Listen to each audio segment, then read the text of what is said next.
Hey, what's up, Poke People? Silver the Trainer here, back with another Destined Rivals deck list. Today we're going to look at Gardevour EX. So this deck got a cute little addition to it. We got some adjustments done on some of the cards here. And we're just going to go over the more refined Gardevour list that we'll be playing.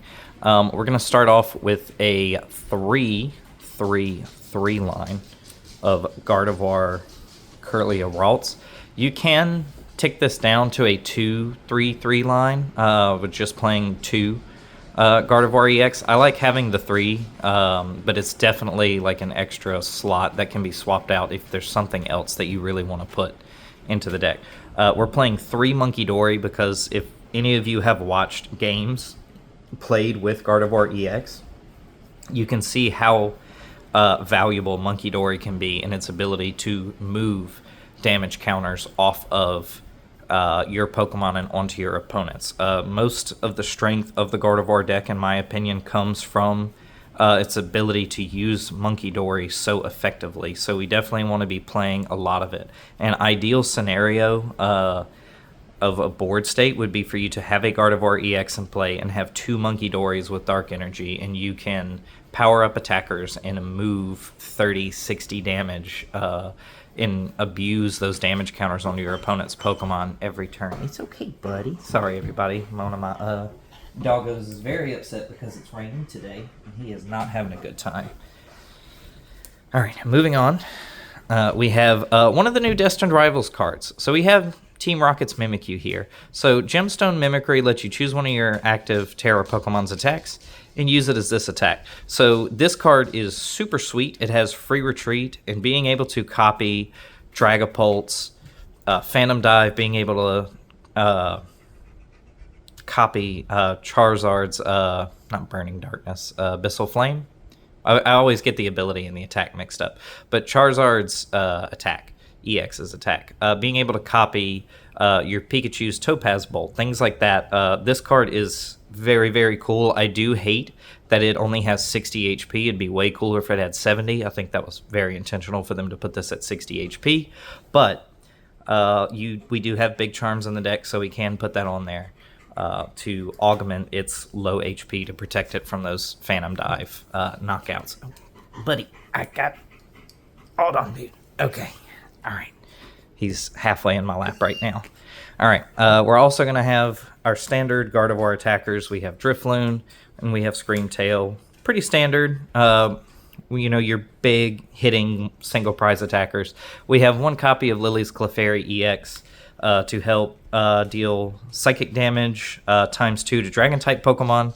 Also, if our opponents are loading down their bench, this is a really nice way to sort of punish that. We are playing a copy of the new Shaman. This gives a bench barrier protection from damage done to our benched Pokemon that don't have a rule box, which is a vast majority of this deck. So this is going to really help protect our weak 1-prizers with low HP from being sniped and taken off of the board, especially from Baby Bolt, which likes to do the 30 damage times the number of energy attached to it. They usually like to do that to pick off your Raltses, pick off your Curlias, and with Shaman that'll help be able to protect it. It'll also help if you load up damage counters to use one of these Pokemon. A lot of times they'll Boss's Orders, Counter Catcher up something else, hit into it, and then use the spread damage from Phantom Dive or from Marnie's Grimmsnarl to sort of pick these guys off and try and take, 3 prizes. Marnie's Grimmsnarl does pose a really big problem for this deck. With it being weak to darkness, it is easy pickings for a Marnie's Grimmsnarl to drag up a Gardevour, take 3 prizes, and or take 2 prizes, and then do some damage onto the bench. So it is definitely a new problem for Gardevour to have to overcome. But we'll see how the deck adjusts and grows into it. We also have copy of Mew. The genome hacking attack should not be forgotten about. Just copying one of your opponent's active Pokemon's attacks can be pretty good sometimes. If you were loading up a bunch of energy and you genome hacking Raging Bolt's Thunderburst, Roar, whatever it's called, You can, discard a whole bunch of energy that you just piled it all up. You move the damage off with Monkey Dory, and then you blow up the active. There's a lot of... That's just like one thing that you can do with it. It also is nice to be able to draw till you have 3 cards in your hand in those turns where you get like, late game Ionode and stuff. And you can, try and Ultra Ball down to a low hand and then draw a couple cards to get out of a bad situation.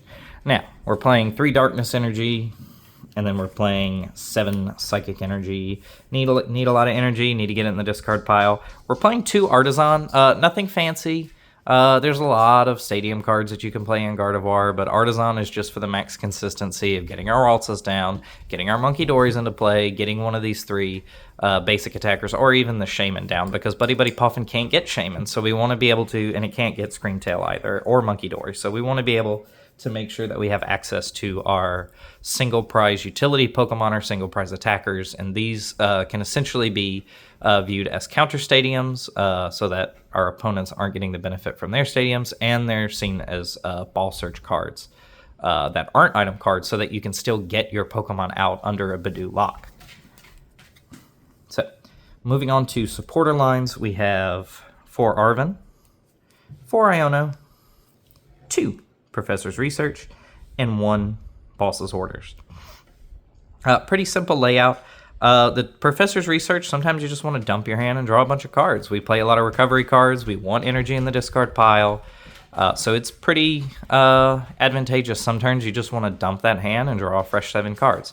The 1 Boss's Orders is I like having 2 in most decks, but we do play Counter Catcher in here, and we can move a lot of damage around, and we have sniping ability with Screamtail on 2 prizers, and if there's not a Shaman on our opponent's side in play, we can snipe some other things. So I'm not as concerned about only having the 1 boss. Item card wise, we're going to play, oops, sorry about the camera, 4 Ultra Ball, 3 Night Stretcher, 2 Buddy Buddy Puffin, 2 Earthen Vessel, 2 Counter Catchers, like I said, making up for that lack of 2 Boss's Orders. And then we have 1 Rare Candy, 1 Secret Box. This is probably the best ace spec for the Gardevour deck. Being able to just go through your deck and get, a supporter card, a stadium card, a tool card, and just put it in your hand. It's pretty broken having a card that says, hey, go get everything that you need for this turn. So, why wouldn't you play it? We're also playing 2 TM Evolution and 2 Big Charms to help beef up our and fuel our Drifloon's attacks, our Screamtail's attacks, to protect Mimikyu since it has such low HP. These really don't help you in protecting yourself against the dark types that are just gonna destroy Gardevour. That's just something new that Gardevour is gonna have to learn how to deal with. You're gonna have to just watch out for those matchups and just hope that they don't, pop off really fast and get super aggressive and just keep hunting down your Gardevoirs. I've found that you can get pretty aggressive with Drifloon and taking out the knockouts on Grimmsnarl. They are going to hunt down your Gardevoirs, and they are going to one-shot them. So you need to make sure that you give yourself the ability to come back and hit with a Full Moon Rondo. You need to be able to hit with a Drifloon, and you need to be able to snipe as quickly as you can. I know that this is hard for this deck to be fast. So you could, theoretically, to make this deck a little more turbo, you could cut a Gardevour down and do 2 Rare Candy, so that you have a 2-3-3 line of Gardevour, and you have 2 Rare Candy to have a faster access to Gardevour, so that you can start powering up the Screamtail and hitting the Impidimps in the Morels, I believe it's pronounced, but or just being a bit more aggressive to try and make up for all the dark weakness that's going to be running around. So that's definitely something to consider if you want to play Gardevour.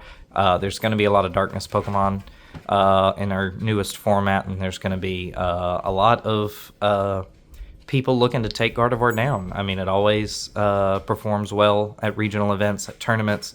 It's always at the top tables. It's either winning or close to winning just about every regional. So, it definitely has a big target on its back, and with a prime new, juicy deck that everybody wants to dig their nails into, that is hits for weakness against Gardevour, it's going to be a tempting play. I expect to see a lot of Marnie's Grimmsnarl, so you should definitely be prepared for it. So that's it for the video. I want to thank you all for watching. I hope to see some of you at NAIC.